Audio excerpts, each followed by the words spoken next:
Ça y est, c'est la fin, c'est le dernier épisode de Dragon Ball Super et de la saga de l'Arc du Pouvoir. On va en parler tout de suite dans cette review. On peut y aller les gars, c'est parti.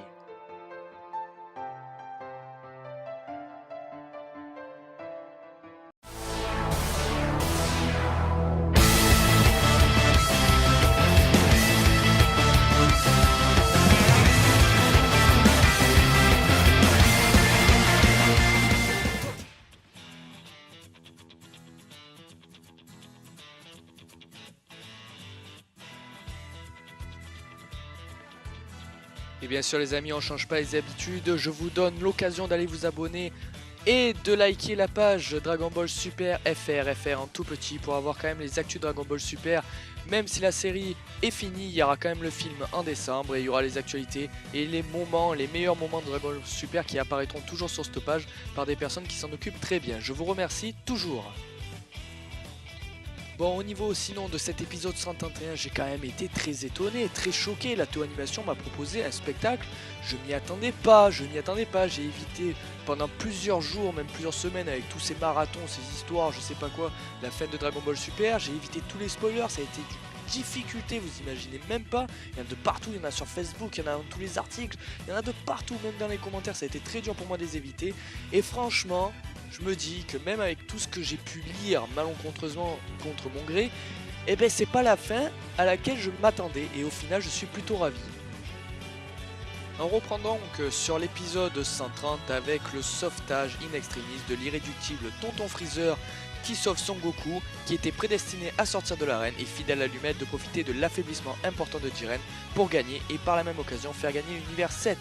Le combat reprend avec Freezer et ses 17 revenus d'entre les morts pour sortir le gros Jiren. Le combat dans l'ensemble reste équilibré et Freezer tient le coup mais ne prend pas l'avantage, ou plutôt le prend dès qu'il a eu le soutien de ses 17 qui lui a plaqué Jiren tel un rugbyman, la scène d'une violente boule de feu concentrée à l'intérieur d'une zone réduite car C17 l'a emprisonné dans sa propre barrière. Jiren posa un genou au sol et capitula jusqu'à l'intervention de Toppo dans les tribunes, qui réussit à le faire se relever grâce au lien qui les unit malgré que Jiren, depuis le début du tournoi, se dit se battre seul et sans personne. Sans cette intervention, Freezer qui aurait pu l'éliminer au lieu de raconter sa vie, eh ben mon con, Jiren il se relève et avec un élan de ki qui sort d'on ne sait où, envoie toute son énergie sur Freezer et ses 17. À bout de leur force, c'est Sangoku, lui derrière en très mauvais état, qui viendra calmer l'attaque de Jiren. Bon, moi je dis, on sera resté dans l'abus jusqu'à la fin. Dans l'épisode 130, Goku est carbonisé et souffre. Là, à l'image du retour de 617, on arrive à contrer une attaque surpuissante alors qu'on n'a plus d'énergie. Faut arrêter de dire n'importe quoi. C'est franchement n'importe quoi.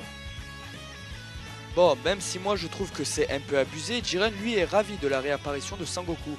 Il lâchera un petit sourire juste avant la bataille finale qui a pu m'étonner avec un Freezer et un Goku qui vont combattre ensemble sur une des scènes les plus sympas Dragon Ball Super avec C17 qui lui à l'arrière servira de soutien. Je vais vous mettre plusieurs extraits de cette scène mythique, il y aura des coupures mais l'action se passe de commentaires et je préfère que vous la voyez plutôt que vous expliquer.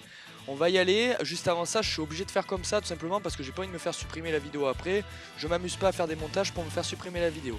Maintenant c'est parti, je vous laisse avec cet extrait. Désolé s'il y a des coupures qui vous agacent un peu, mais franchement regardez le spectacle, c'est magnifique. C'est parti.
第7宇宙の力。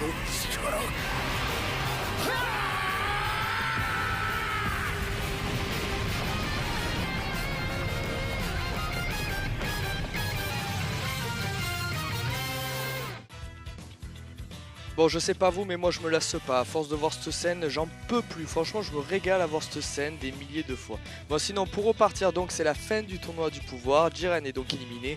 Sangoku et Freezer sont également sortis de l'arène, avec sans oublier, au début de l'arc du tournoi du pouvoir, Freezer qui va demander d'être réincarné, de sortir de l'état de mort.